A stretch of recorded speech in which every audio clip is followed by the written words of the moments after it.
Allô guys, j'espère que vous allez bien. J'ai vu ce vidéo circuler. Et ce vidéo, je vais vous laisser le voir aussi. Mais juste pour commencer, on est chez la Doha, guys. Juste déjà pour commencer, vous savez, des fois, on se laisse, on nous dit que les pays occidentaux, c'est le American Dream. C'est le rêve facile. C'est que tu viens là, tu arrives, toutes les opportunités vont être offertes. Tu viens là sans préparation parce que tout est question de préparation. Donc, même si vous êtes appelé à savoir que vous allez venir au Canada, aux États-Unis, en France, ou peu importe Belgique, peu importe le pays que vous prévoyez venir, même si c'est des fois vous prévoyez venir migrer en Afrique du Sud ou peu importe le pays, tout est question de préparation. Et si vous n'avez pas la préparation, vous venez juste avec les rêves plein la tête, devinez qu'est-ce qui va vous arriver. Vous allez chuter. Est-ce que vous comprenez? Vous allez chuter. Vous allez chuter aussi simple que ça. Si vous venez sans préparation, vous venez chuter au pays. Vous venez chuter dans la chute complète. On est en état de crise un peu partout. Quand je dis état de crise, c'est état de crise. Que ce soit crise du logement. On dit qu'il y a des emplois, mais les emplois sont spécifiques pour les emplois. Il faut aller chercher des qualifications spécifiques, des capacités spécifiques. Assurez-vous de tout ça, de penser à tout ça, à cette préparation. Le rêve qu'on vous dit que vous arrivez là et puis c'est abracadabra, non, c'est pas cette réalité que vous allez avoir. Donc, on est chez la Doha, sans perdre d'instant, on est.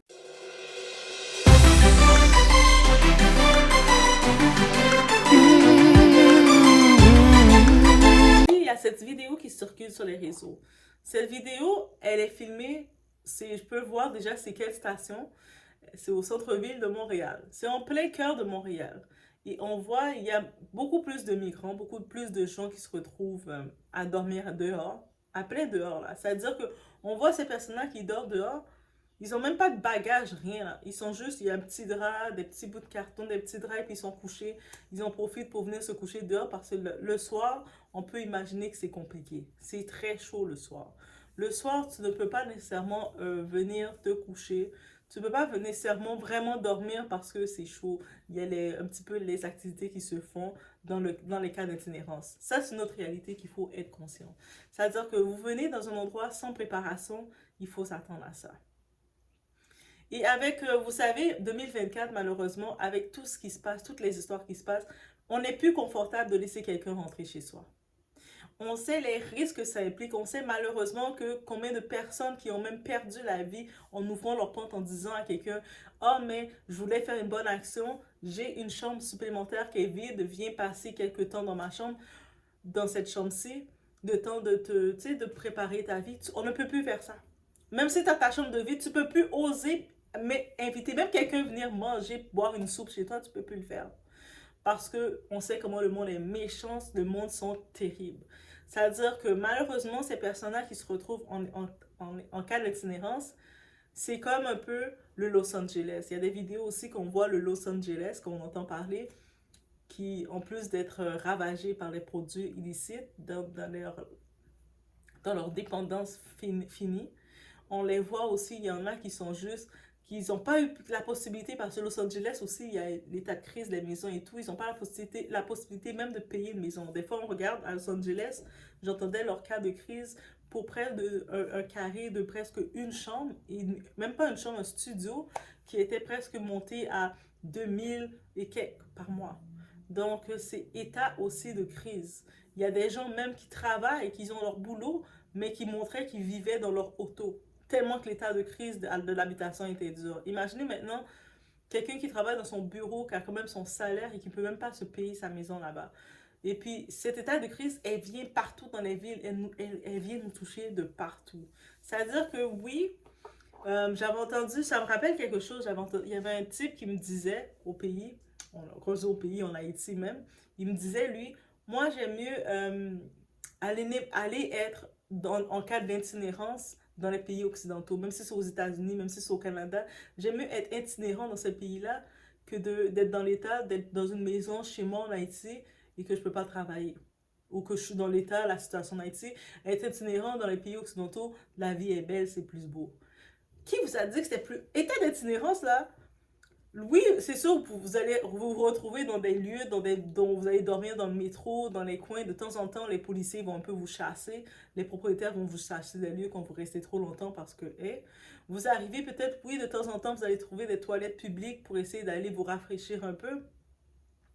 Oui, peut-être de temps en temps, vous allez trouver quelques personnes qui vont avoir une certaine sympathie pour vous, qui vont vous donner quelques changes.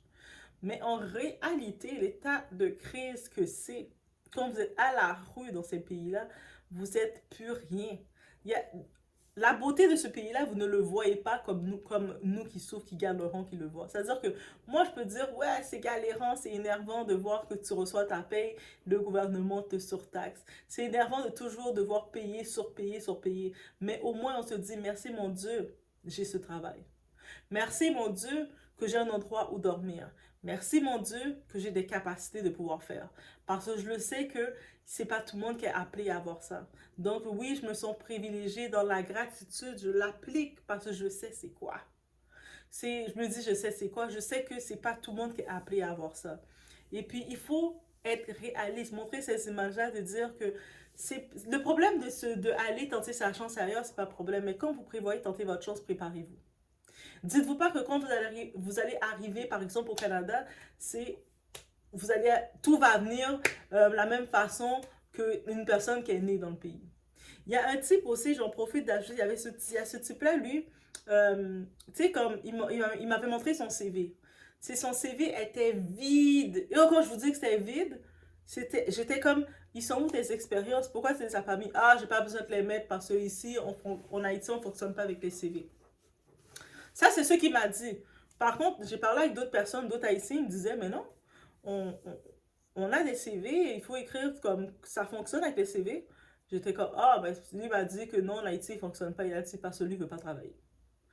Après, j'ai essayé de le faire comprendre, mais écoute, essaye, comme tu as dit que tu fais du journalisme, c'est quel logiciel que tu travailles? C'est quoi tes projets que tu as fait? Essaye d'écrire ça. Ah non, mais non, moi je connais le fonctionnement de ce pays, j'ai pas besoin de rien faire. Ah, vous savez, ça, c'est les gens déjà qui sont conditionnés, déjà dans leur pays, à pas faire aucun effort. Mais tu vas arriver dans un pays comme ça, qui est à la dure. Comment tu vas t'en sortir? Ça va être ta condition d'être à la rue. Parce que personne, comment tu peux imaginer que quelqu'un qui vit déjà, qui est en train de galérer dans sa vie, va vouloir prendre quelqu'un qui a aucun intérêt moral, aucun intérêt direct de faire des efforts. Tu sais, c'est comme, la vie est difficile pour tout le monde, mais est-ce que tu penses que moi, je vais vouloir dire, je vais investir dans quelqu'un qui n'a pas aucun intérêt de faire des efforts, mais qui a juste l'intention de dire, ah, mais là, si je fais pas ça, c'est parce que telle condition. Mais tu sais qu'à côté de toi, il y a quelqu'un qui a étudié la même chose que toi, mais il va chercher à faire des petits boulots. Il va chercher quand il y a des événements, des mariages dans les églises, quoi que ce soit, à faire mettre de cérémonies, à se créer une entreprise qui va, avec ses cahiers, ses notes de classe, dans son quartier, il sait que les écoles sont fermées souvent. Il va même se créer, s'improviser comme tuteur pour aider les jeunes de son quartier. Il va essayer de s'improviser, faire des activités. C'est-à-dire que si la personne qui est dans le même pays que toi, avec le même diplôme que toi, il va chercher à s'improviser, créer quelque chose, tu vois la différence. Même si ça ne va pas le rendre riche, mais il s'improvise et toi, tu restes assis, tu fais rien parce que tu te dis que quand je vais être au Canada, ben moi là, je vois que Doha, elle se la raconte parce qu'elle est là. Mais moi là, je vais être plus haut, je vais dépasser Doha à tous les niveaux. Tu vas dépasser Doha dans le seul niveau que tu vas dépasser, tu vas être dans la rue. Tu vas dormir dans le métro, dans la rue. C'est juste là que tu vas me dépasser parce que je n'ai pas été dans ce niveau. Mais ça, c'est le manque de préparation et le manque d'organisation. Et c'est de croire que tu arrives sur place et puis ça va être le paradise. Ça va être, t'arrives, c'est pop, pop, pop, pop, pop, et puis le monde t'attendait, et puis on attendait de te mettre dans ta maison équipée, on attendait de te donner tous tes crédits, on attendait de te mettre bien à l'aise. Non, ça ne fonctionne pas comme ça, guys, la vie. Il faut déjà se préparer. Tu sais que tu dis, je vais venir par exemple dans un pays bilingue qui parle le français, l'anglais, pratique ces langues-là. Non, c'est pas question juste de le comprendre, le lire, comprendre la grammaire, c'est une chose, mais il faut le pratiquer. Commence à déjà regarder les émissions dans ces pays-là. C'est quel genre, c'est comment ils parlent, comment ils s'expriment ces personnes-là dans le français. C'est comment leur phonétique sort. Oui, tu dois commencer à t'intéresser à ça. Commencer à regarder un peu les émissions. Commencer à comprendre le climat. Commencer à écouter un petit peu leur mode de vie. C'est pas comme si toi, t'es là, t'es chez toi, t'es assis sur ta chaise, peu importe où ce que t'es assis, et t'es déjà en train de te dire que moi, quand je vais arriver là, moi, je vais changer le monde. Mais où ce que t'es sur place, tu changes rien du tout. Mais tu dis que tu vas arriver là-bas, tu vas changer le monde, tu vas juste être à la rue. Ça, c'est la réalité que ça va être et puis il faut être direct. Il faut arrêter de donner l'illusion aux gens que non, t'inquiète, quand tu vas arriver là, en effet, c'est le paradis, tu vas trouver l'arbre, dans cet arbre-là, tu prends les feuilles et puis tu vas voir, ça change en argent. Il n'y a pas d'arbre comme ça. Si tu arrives sans préparation, c'est comme ça que tu vas finir. Beaucoup de gens se sont dit, ah maintenant, moi j'arrive au Canada, on a dit qu'il y a telle opportunité, je cours le prendre. Mais t'es pas planifié, t'as même pas tes documents en règle, t'as rien en règle, quelle opportunité que tu vas avoir? C'est des pays qui fonctionnent avec des opportunités. La différence quand on est au bled, dans les pays de chez nous, on le connaît, nos pays afro commencés, on peut facilement se générer une entreprise. Donc, tu peux être chez toi dans ta petite cour, tu te dis, ah, je vais essayer je vois, il y a deux, trois jeunes autour, laisse-moi commencer à faire des plats de spaghettis et puis les vendre, 10 dollars le plat, et ça va me générer une entreprise, tu as ton entreprise d'un coup. T'es reconnu que tu vends tes spaghettis, ah, lui fait bien, ah, tes spaghettis, t'as ton petit restaurant maison. Ici, on peut pas le faire comme ça. Même si tu veux vendre de l'épice, tu dois aller demander l'autorisation de vente, demander le permis, demander si c'est compliqué. Et quand tu demandes les choses, c'est pas que tu demandes et puis tu te donnes. Tu payes l'argent pour avoir les autorisations. Quand tu l'as, tu peux vendre. Est-ce que vous comprenez? Et avec ça, les inspecteurs peuvent venir inspecter pour te donner des amendes quand ils veulent. Donc, imaginez-vous, est-ce que vous imaginez? Donc, c'est complètement différent. Donc, tout ici fonctionne avec organisation, préparation. Donc, comment toi, tu peux penser que tu vas juste venir comme ça dans un pays, tu n'as pas eu d'invitation de personne, c'est-à-dire, il n'y a personne qui t'a donné une invitation, t'as pas eu, ton CV est même pas à jour, tu fais pas en sorte de le mettre à jour, de chercher des compétences, tu fais pas en sorte de chercher comment le monde communique là-bas, de regarder un peu les émissions, oh, ok, c'est quoi les chaînes de télé locales qu'ils écoutent, et puis tu regardes un petit peu l'actualité, juste pour voir comment ils s'expriment, comment ils parlent, pour essayer de comprendre, parce que il y a beaucoup de gens, la première chose qu'ils ont dit, ils sont venus au Québec, surtout, ils ont dit, oh, ok, c'est un pays francophone. Mais une chose qu'ils n'ont pas compris, on a notre propre façon de s'exprimer. Ok? Et là, ils arrivaient là, ils disaient, mais quand j'ai trouvé un boulot, mais je pouvais pas garder mes boulots parce que je comprenais pas quand le monde me parlait. Oui, en effet, on a une autre façon de s'exprimer. C'est-à-dire que tu es au Québec, les gens vont s'exprimer d'une façon. Tu vas aller peut-être en Belgique, ils vont s'exprimer d'une autre façon. Au-delà, si tu es en flamand ou si tu es en France, dans le côté français, mais ils vont s'exprimer d'une autre façon. Tu vas aller, même tu regardes la France. Ouais, je suis certain, guys. Les Français, vous allez me dire si droitement. Mais vous allez en France. Vous allez du côté du nord de la France, ils ont une façon de s'exprimer. Le sud, ils ont une autre façon de s'exprimer. Le même pays, ils ont deux façons de s'exprimer différentes. Est-ce que vous imaginez? Aux États-Unis, c'est la même chose. Il y a la culture du sud, il y a la culture un peu plus de l'est, il y a la culture de l'ouest, il y a la culture de partout. Chacun, ils ont leur propre culture, leur propre langage, leur propre slang. Et puis des fois, ça va de État en État. Il y a presque 52 États ou 53 États. 52 États. Donc imagine, dans chaque État, ils ont leur propre façon d'être. Eh, même si on va dire qu'ils vont parler l'espagnol, c'est une langue dominante aux États-Unis. Mais chacun, ils vont bouger, ils vont mettre leur propre slang, leur propre appropriation. Donc oui, quand tu sais que tu prévois aller quelque part, c'est dans tes projets d'aller dans cet endroit, tu dois faire en sorte avec ton téléphone. Des fois, les gens, vous utilisez votre téléphone pour faire tout. Ah, pour regarder, pour rire, pour vous divertir, pour aller faire tout. Sauf pour faire ce que vous devez faire, qui est de vous préparer.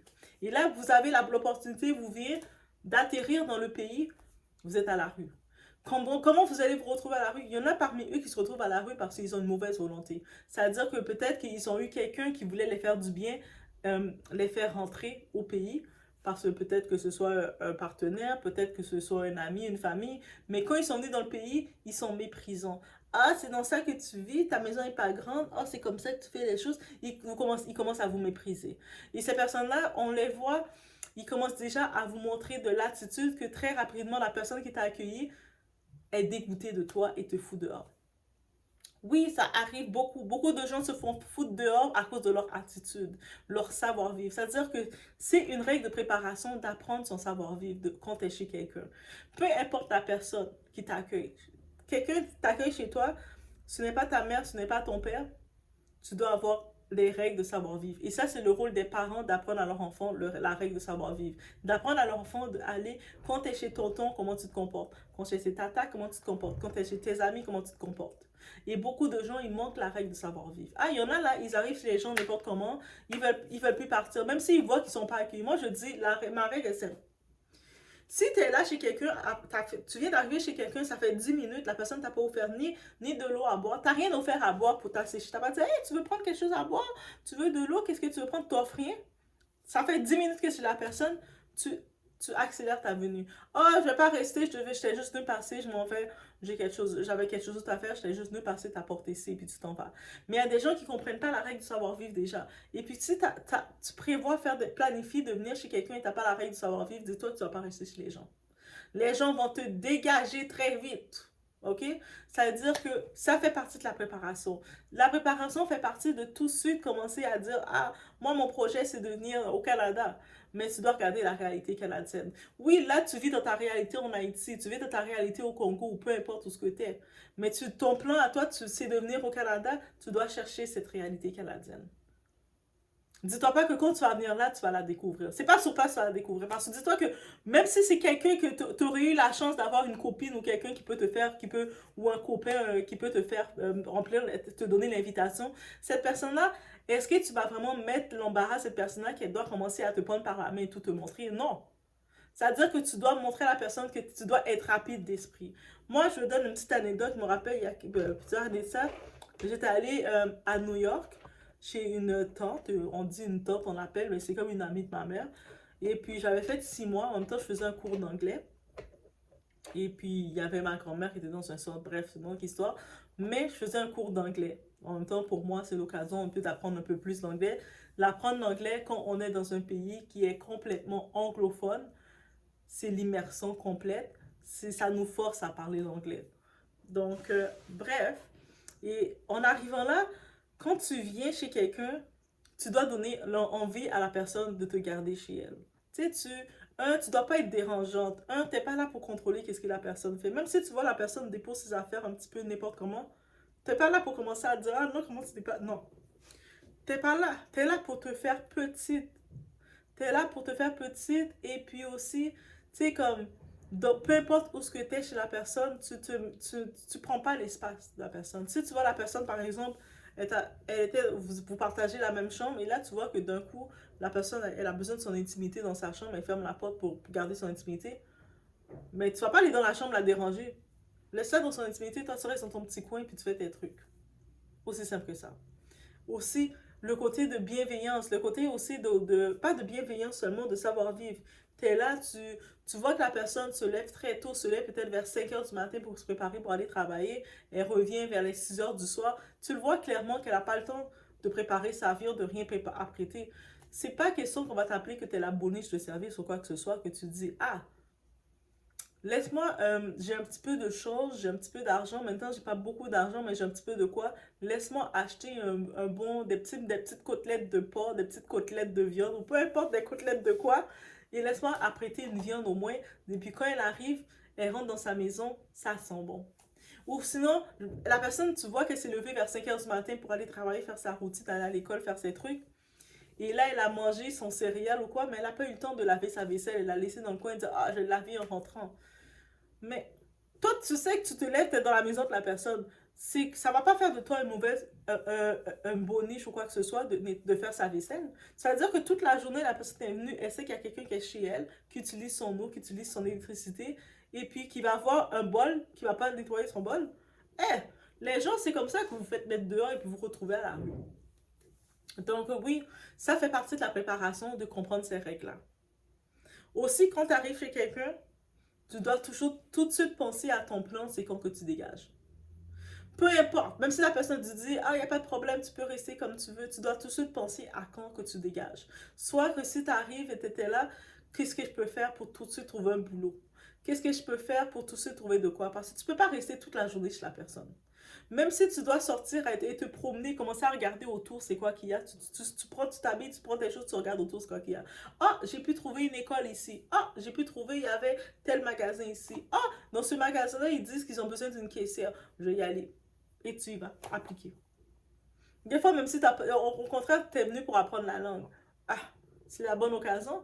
Ah, you looking for someone? I could do this. Et puis ils vont te prendre. Ah, ben oui, yeah, let's go, let's try.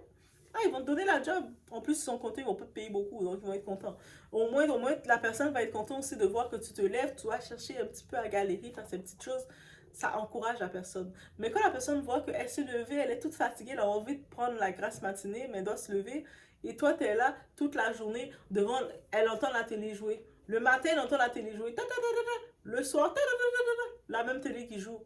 La personne, elle va dormir. Si tu vois que la personne, tous les soirs, elle dort à 8 heures du soir, elle ferme toutes ses lumières.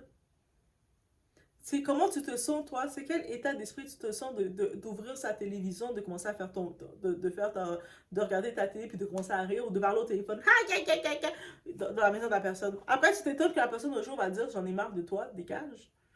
Non, ça aussi, c'est de la préparation. Et puis, il faut dire les choses. Il y a beaucoup de gens, beaucoup de migrants qui arrivent. Ils sont tellement pas préparés pour avoir du savoir-vivre, pour savoir vivre, comment vivre chez les gens, qu'ils se font foutre dehors. Il y a des gens aussi qui sont... Ils ont... Il n'y avait aucun plan qui reste à longue période chez quelqu'un. La personne, peut-être, elle les a dit, OK, tu vas pouvoir faire 2, 3 nuits chez moi. Et là, ça fait 2, 3 mois que tu es chez la personne. C'est sûr, la personne veut que tu dégages. Qui va vouloir prendre son espace et garder quelqu'un aussi longtemps? Mm -mm. Non. Et surtout si la personne est incompétente dans sa vie, elle n'apporte rien.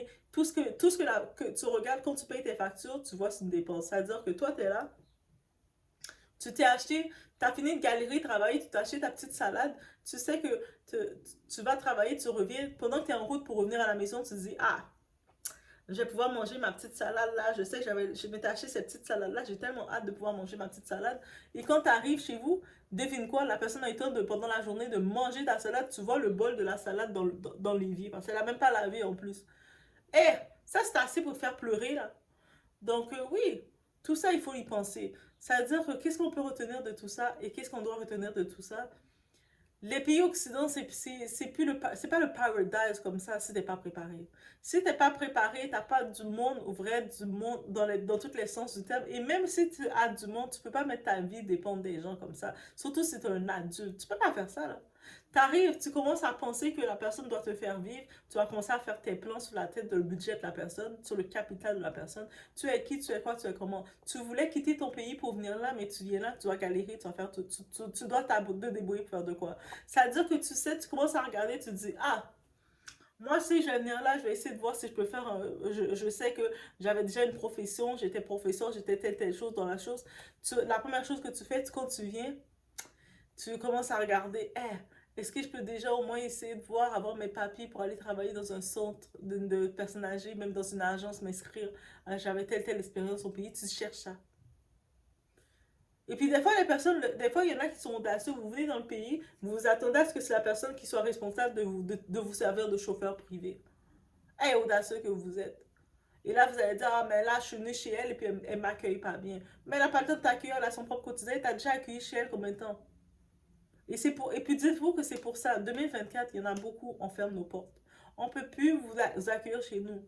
Des fois, quand tu vois quelqu'un qui vient qui raconte, oh, il y a telle personne, la pauvre, elle est à la rue, et puis sa soeur l'a mis dehors ou telle l'a mis dehors. Mais on ne dit pas qu'est-ce qui a fait que ta soeur ou telle famille t'a mis dehors. On ne dit pas des fois que toi, dans ta petite valise, tu avais toutes les lingeries, les choses à la chasse, tu allé à la chasse dans sa maison. C'est-à-dire que ta soeur, ta cousine ou la personne qui t'avait accueilli chez elle, elle avait son mari, ses enfants, sa famille, et puis elle a essayé de t'aviser, de dire, hey, est-ce que tu peux faire attention à ce que tu portes sur toi parce que... Et là, au lieu que toi, tu respectes ça, toi, tu viens avec tes petits tangas, tu viens avec tes petits shorts et tu commences à te dandiner dans la maison de la personne. Jusqu'à ce que la personne te dise, tu sais quoi, ça va pas le faire, tu dégages de chez moi. Et là, t'es vexé. Et là, tu essaies d'aller chez quelqu'un d'autre, tu fais le tour jusqu'à temps que plus personne ne veut te recevoir chez toi parce que il voit que tu es indiscipliné. Il voit que tu n'as aucune planification. Toute la journée, tu restes chez la personne. Il fait froid, oui, je peux comprendre. Surtout en Amérique du Nord, il fait froid. C'est un pays froid, on est. Hein. Et toi, tu es là, surtout si tu es habitué d'être dans le soleil, dans les pays tropicaux, c'est sûr que même s'il fait un petit peu venteux, mais toi, tu vas sentir c'est du froid, tu commences à mettre ton chauffage à longueur de journée pour te rappeler le climat de Haïti, le climat dans le sud, dans les pays tropicaux. Mais, est-ce que tu sais que ça coûte du chauffage? Il y a même des personnes qui payent pour l'eau, qui payent pour l'eau aussi. Pour chauffer l'eau, ils payent. Puis toi, tu es là, à longueur, on ouvre ta chambre, elle t'a mis dans une chambre, elle ouvre la porte de ta chambre et voilà, la chambre est tellement chauffée au mois de juin. Toi, tu chauffes la maison de la personne au mois de juin. La personne rentre chez elle, tu décides que tu as envie de manger ton poisson braisé, ton gros poisson, et tu mets la friture dans la maison de la personne qui envahit la maison de la personne avec toutes les épices, t'éclates les épices sur la personne à longueur de journée. La personne est énervée, est irritée. Tu vois chez la personne, toutes ces petites casseroles roses étaient bien arrangées, bien choses. Et toi, tu viens, ces casseroles roses sont devenues toutes brûlées. Tu as brûlé toutes ces casseroles roses. Ça, c'est une raison qu'elle va te foutre dehors, là. Elle va te foutre dehors comme je ne sais pas trop quoi. Tu es venu dans le pays d'autrui, tu commences à t'adapter au régime d'autrui. Si tu vois que la personne, c'est un repas pour la semaine, qu'elle prend le temps de faire un gros repas chaque semaine, tu te contentes de ce repas par semaine parce qu'elle cuisine. Sinon, tu vas faire des sandwichs. Tu prends du pain, tu mets du jambon, tu mets de la mayonnaise et tu manges. Et oui, oui, oui, oui, oui, oui, oui, il faut respecter ces ordres-là. Il n'y a pas question de dire, ah, mais moi j'aime ça manger mes repas, ma semoule, j'aime manger mon riz. Moi, c'est tous les jours, je dois manger mon riz. Retourne dans ton pays puis mange ton riz à tous les jours. Quand tu es chez quelqu'un, tu te répètes ça. C'est pour ça, ça c'est la raison à ce que la personne est épuisée de toi. C'est-à-dire que beaucoup de gens se sont fait mettre dehors de chez les gens. Ils sont venus, nouveaux arrivés, mais tellement qu'ils ne savent pas vivre, tellement qu'ils n'ont aucune préparation, tellement qu'ils n'ont aucun plan quand ils sont venus, qu'après même pas un mois, deux, trois mois, on les fout dehors. Des fois, il y en a qui les gardent pendant un an, qui essaient de les tolérer, mais on les fout dehors de chez eux. Et là, ils sont comme à la rue, et là, ils se rendent compte que c'est une autre histoire. Ils peuvent même pas appeler au pays pour dire ah je suis à la rue, venez m'aider, je galère. De toute façon, c'est pas toi qui disais que t'es mieux venir galérer, être à la rue dans les pays occidentaux que d'être dans des situations de précarité chez toi. Mais là, t'es à la rue dans des situations, t'es dans le métro et tout. Et on est tous dans nos galères là. Est-ce qu'on peut commencer à prendre notre chèque pour donner à tout le monde dans la rue? Non, déjà, même du côté spirituel, il y a de quoi qui est fait. Avant de donner même à quelqu'un comme ça, tu dois faire attention parce qu'il y a du monde qui, quand tu donnes, ils prennent ton argent et puis ils travaillent dessus. Donc, oui, oui, oui, oui, oui, oui. Ça veut dire que c'est une réalité qu'il faut être conscient. On n'en parle pas assez. C'est pour ça que beaucoup de gens, ils sont embarqués pour... Moi, je suis prêt à aller tout risquer pour aller dans les pays occidentaux, pour aller vivre la vie, la vida loca. Yes? Dans la vie, là où ce que vous êtes, là, vous ne faites pas d'efforts. Parce que les gens au pays, là, quand vous leur dites que vous travaillez, il y a ce type-là encore. Lui, il est là en Haïti, il fait aucun effort, il a fini d'étudier. Même dans son quartier, il y a des petits enfants qui ne peuvent pas aller à l'école à cause des écoles sont fermées. Même faire tuteur pour aider les enfants, il fait pas. Il fait rien, il reste là et puis tout ce qu'il se dit, ah ben moi si, je peux rien faire, le pays m'empêche de faire. De toute façon, c'est le pays. Mais moi là, moi c'est sûr, je suis au Canada, je suis là, je vais être plus haut que toi ou ce que t'es. Ok. Et puis tu le vois avec l'arrogance de dire ça. Toi, t'es comme, ok, si tu le dis, il n'y a pas de compétition. Chacun a sa chance, mais pas sur mon capital. Et c'est pour ça que beaucoup de personnes, c'est chacun pour soi ici. Ici, contrairement au pays où ce que c'est communautaire, on apprend à vivre ensemble, c'est-à-dire des fois dans le quartier, si tu avais la possibilité de pouvoir cuire du riz, faire la nourriture, tu vas mettre un petit bol pour ton voisin à côté qui est tout seul. Ah, oh, va donner ça au voisin. Tu sais, on a un côté communautaire entre nous. Ici, en Occident, c'est côté chacun pour sa part, chacun pour soi. Et c'est une autre mentalité. Et là, c'est pour ça que vous vous retrouvez rapidement à la rue. Quand vous êtes à la rue, c'est comme, mais qu'est-ce qu'il a fait pour l'amener à la rue? C'est quoi qu'elle a fait au jour? La première question quand tu vois quelqu'un à la rue, tu te poses dans ta tête, c'est quoi qu'elle a fait au jour pour se retrouver là? Peut-être même pour venir au pays, elle a peut-être fait, elle a volé ses voisins, sa famille, et puis elle a pris toutes les démarches pour rentrer dans le pays, parce que si elle est en train de souffrir comme ça, c'est probablement parce qu'elle a fait un crime. C'est-à-dire on va même jusqu'à penser à là, c'est-à-dire c'est pour ça que maintenant tu vas penser que tu es à la rue comme ça, c'est-à-dire ma soeur, je suis à la rue, t'as pas une place chez toi. Hein? Pardon, hein? Toi, je sais pas qu'est-ce que tu as fait. Je sais pas c'est quoi ton combat, que moi je vais prendre ma maison, je vais ouvrir ma porte pour te dire de venir. Non, tu vas rester à la rue. Peut-être si j'ai un peu de change, je vais dire tiens, prends le change et puis amuse-toi. Mais tu sais, ou sinon je vais te donner les bonnes adresses, des bonnes adresses. Oh, mais va dans tel centre pour voir si bon, ils peuvent te donner de quoi. Ils peuvent te dépanner. Mais les centres sont débordés. Parce qu'il y en a beaucoup comme ça.